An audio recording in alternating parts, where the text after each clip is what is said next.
அனைவருக்கும் வணக்கம். சற்று முன் வெளியான முக்கிய அறிவிப்பின்படி ஆகஸ்ட் 18ஆம் தேதி இன்று தமிழகத்தில் அடுத்த 3 மணி நேரத்திற்கு பல மாவட்டங்களில் கனமழை பெய்யக்கூடும் என சென்னை வானிலை ஆய்வு மையம் தெரிவித்துள்ளது. இதை தவிர தமிழகத்தில் அடுத்தடுத்த நாட்களில் கனமழை நீடிக்கும் என அறிவிக்கப்பட்டுள்ளது. இதை பத்தி தான் வீடியோல பார்க்க போறோம். வீடியோவை கடைசி வரைக்கும் ஸ்கிப் பண்ணாம பாருங்க. வீடியோக்குள்ள போறதுக்கு முன்னாடி இந்த வீடியோக்கு ஒரு லைக் பட்டனை பிரஸ் பண்ணிக்கோங்க. இது வரைக்கும் இந்த சேனலை சப்ஸ்கிரைப் பண்ணாதவங்க சப்ஸ்கிரைப் பண்ணிக்கோங்க.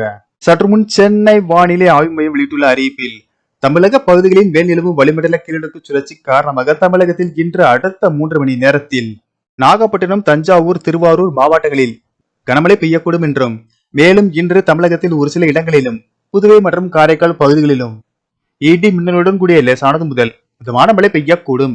கன்னியாகுமரி, தென்காசி மற்றும் நெல்லை மாவட்டங்களில் ஓரிரு இடங்களில் கனமழை முதல் மிக கனமழையும், கோயம்புத்தூர் மாவட்ட மலைப்பகுதிகள், நீலகிரி, திருப்பூர், தேனி, திண்டுக்கல், தூத்துக்குடி, ராமநாதபுரம், மதுரை, விருதுநகர் மாவட்டங்களில் ஓரிரு இடங்களில் கனமழை பெய்ய வாய்ப்புள்ளது. 19ஆம் தேதி தமிழகத்தில் அநேக இடங்களிலும் புதுவை மற்றும் காரைக்கால் பகுதிகளிலும் இடி மின்னலுடன் கூடிய லேசானது முதல் மிதமான மழை பெய்யக்கூடும்.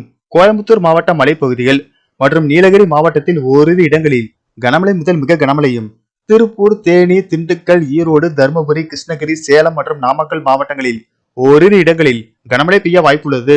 மேலும் வருகிற 23ஆம் தேதி வரை தமிழகத்தில் ஓரிரு இடங்களிலும் புதுவை மற்றும் காரைக்கால் பகுதிகளிலும் லேசானது முதல் மிதமான மழை பெய்யக்கூடும். சென்னை மற்றும் புறநகர் பகுதிகளை பொறுத்தவரை அடுத்த 48 மணி நேரத்திற்கு வானம் ஓரளவு மேக மூட்டத்துடன் காணப்படும்.